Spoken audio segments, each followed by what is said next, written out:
ሰላም እንዴት ናችሁ? ውድ የማን ዩናይትድ ኢትዮ ፋንስ ተከታታዮች በያላችሁበት ሰላማችሁ ይብዛ።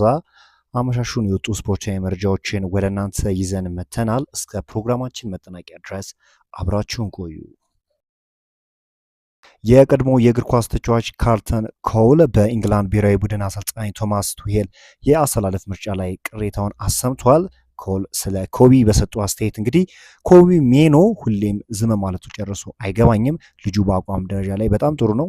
ቱሄል ምርጥ ለተጫዋች ለምን እንደማይጠቅማቸው ሊገባኝ ምርጥ ተጫዋቾችን ለምን እንደማይጠቅማቸው አይገባኝም። ስለ ኢሊዮት አንደርሰን እና ስለ ቡድኑ ሚዛንም ሲናገር ኢሊዮት አንደርሰን ከቋሚ አሰላለፍ ውስጥ ማስወጣት ግድ ይላል። ምክንያቱም እሱ የሚሰራው ስራ ቀድሞውንም የሚሰራው ነው። ዲክላን ራይስ ደግሞ አለ። ሁሉም በአንድ ላይ ለማሰለፍ መሞከር ትርጉም የለውም።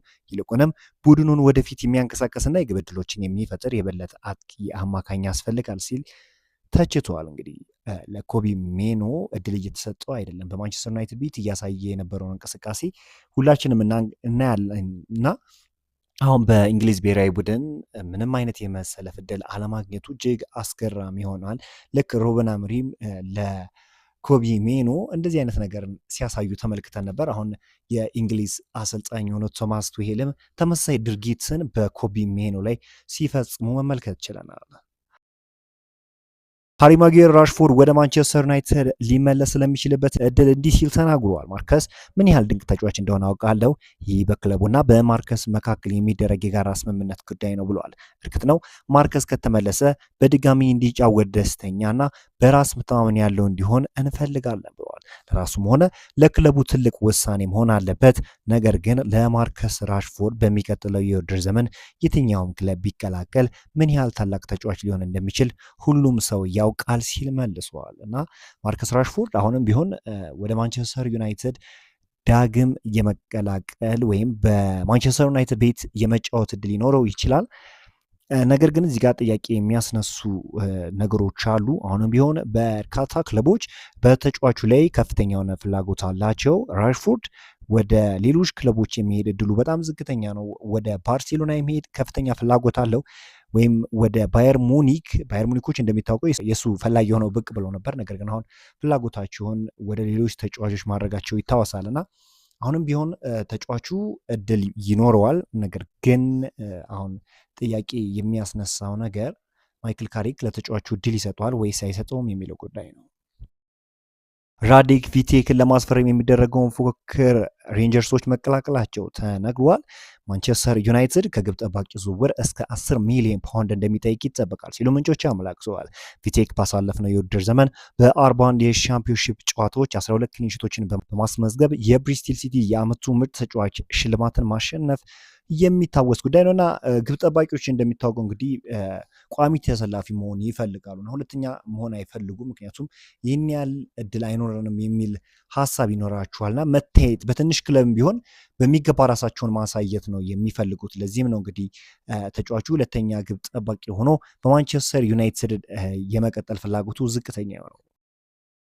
ፖርቹጋላዊ አማካኝ ማቲያስ ፈርናንዴዝ አሁንም ቢሆን ከፈላጊ ክለቦች እጅጉኑ በዝውውር ላይ በርክቶ ለሚመጣው ቡድን ፈቃደኛ እንደሚሆን ተዘግቧል። ተጫዋቹ አሁንም ቢሆን ይበልጥ ወደ ዩናይትድ የመዘዋወር ፍላጎት ቢኖረውም የስፐርስን ጥያቄም ወደ ጎን መተው አይፈልግም ተብሏል። በዚህም መሰረት በዝውውሩ ላይ በቀጣይ ቀናት ከሁለቱ ክለቦች መካከል አንዱ ልዩነት የሚፈጥር የዝውውር ጥያቄ ለመድረሻዎቹ እንደሚያቀርቡ ይጠበቃልና በቀጣይ ሳምንት ለዚህ ተጫዋች ይፋዊ የዝውውር ጥያቄ ያቀርባሉ ተብሎ ነው የሚጠበቀው። እስካሁን እንግዲህ ጁን 28 አካባቢ ነው ቀኑና ምናልባት በአዲሱ ወር ለተጫዋቹ የዝውውር ጥያቄ ከሁለት አንዱ ክለብ ለተጫዋቹ ዝውውር የሚያቀርቡ ይሆናል ተብሎ ነው የሚጠበቀው። ማቲያስ ፈርናንዴዝ አሁንም ቢሆን እንግዲህ በማንቸስተር ዩናይትድ የዝውውር ራዳር ውስጥ የሚገኝ ተጫዋች እንደሆነ ይታወቃል። ቶተናሞችም የተጫዋቹን ሁኔታ በሚገባ እየተከታተሉት ይገኛሉ። ወዴት ያቀናል የሚለውን ነገር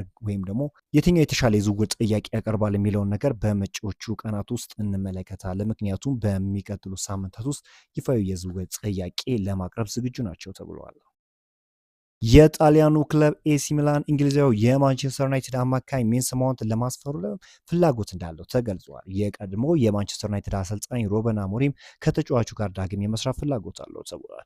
ተጫዋቹ በፖርቹጋላዊ አሰልጣኝ ስር ዳግም የመሰልጠን ፍላጎት እንዳለው ሲገለጽ፣ በዚህም ኤሲ ሚላኖችን መቀላቀል እንደሚሻም ተሰምጿል። በተጨማሪም ማውንት ዝውውሩ እንዲሆን ደሞዙን ለመቀነስም ዝግጁ ነው ተብሏል እና ይህ ተጫዋች ወደ ኤሲ ሚላን ይሄዳሉ የሚለው ነገር ጥያቄ ሊያስነሳ ይችላል። ምክንያቱም አሁንም ቢሆን በማንቸስተር ዩናይትድ ማለትም ማንቸስተር ዩናይትዶች ተጫዋቹን ስቲል ይፈልጉታል። ነገር ግን አሁን ከሩበን አሞሪም ከዚህ ፖርቹጋላዊ አሰልጣኝ ጋር ያለው ትስስር ምናልባት ተጫዋቹ ወደ ኤሲ ሚላን እንዲያመራ ሊያደርገው የሚችልበት ሁኔታ አለና ከአሰልጣኝ ሩበን አሞሪም ጋር በጣም ጥሩ የሆነ ወይም ጥብቅ የሆነ ትስስር እንዳላቸው ይታወቃል። በማንቸስተር ዩናይትድ ቤት ፊት በሆነባቸው ጊዜያት የመሰለፍ እድልን ያገኝና ለአሰልጣኝ ሩበን አሞሪም ታክቲክም እጅግ አመቺ የሆነ ተጫዋች እንደሆነ ይታወቃልና ከዚህ አንጻር ወደ ኤሲ ሚላን ይሄዳሉ የሚለው ነገር አብረን የምንመለከተው ይሆናል። አሁንም ቢሆን ግን አሞሪም በተጫዋቹ ላይ ፍላጎት እንዳላቸው ነው እየተገለጸ የሚገኘው። ሌላኛው መረጃ እንግዲህ ጎል ዶት ኮም ይዞት የወጣው መረጃ ዩናይትዶች አሁንም ቢሆን በቪክተር ኦሽሜን ላይ ፍላጎት እንዳላቸው እየተገለጸ ይገኛል። ቪክተር ኦሽሜን የማንቸስተር ዩናይትድ የዝውውር ራዳር ውስጥ የገባ ተጫዋች እንደነበር ይታወቃል። ባለፈው የዝውውር መስኮት ቢሆን ታዲያ አሁን የሚወጡ መረጃዎች እንደሚገልጹ ከሆነ አሁንም ቢሆን አይናቸውን እንዳላነሱ ነው እየተገለጸ የሚገኘው። ተጫዋቹ በጣም ድንቅ ብቃት፣ ድንቅ ፖቴንሻል ያለው ተጫዋች ነው እና ከቤንያሚን ሼሽኮ ጋር አብረው ይሰራሉ ተብሎ ይጠበቃል። በማንቸስተር ዩናይትድ ቤት ይሄ ተጫዋች የሚመጣ ከሆነ ያው እንደሚታወቀው ዩናይትዶች መጀመሪያ ወይም ቅድሚያ የሚሰጡት የፊት መስመራቸው ሳይሆን የመሃል ክፍላቸው ላይ እንደሆነ ይታወቃልና አሁንም ቢሆን ይህንን ተጫዋች የዚህን ተጫዋች ፊርማ ማግኘት የሚችሉ ከሆነ ደስተኞች እንደሚሆኑ ነው እየተገለጸ የሚገኘው። ጋላታ ሰራዮች እንዲህ በቀላሉ ተጫዋቹን ይለቁታሉ የሚለው ነገር ጥያቄ ሊያስነሳ ይችላል። በጋላት ሰራይ ቤት በጣም ኮንሲስተንት የሆነ አቋምን እያሳየ ጎሎችን እያስቆጠረላቸው ነውና አሁን ከፍተኛ የዝውውር ጥያቄ ካቀረቡ ብቻ ተጫዋቹን ሊያገኙ የሚችሉበት እድል ይኖራል ተብሎ ነው የሚጠበቀው።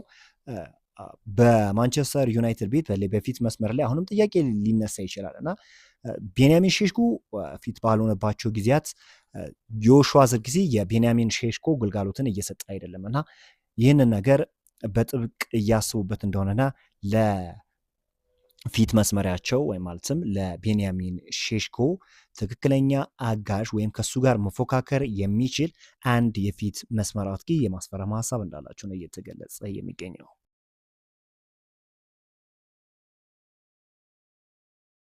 ዛሬ ሁለት ዩናይትድን የተመለከቱ ስፖርታዊ መረጃዎች ይህን ይመስላሉ። በአዳዲስ ስፖርታዊ መረጃዎች እስክንገናኝ መልካም ተመኘው።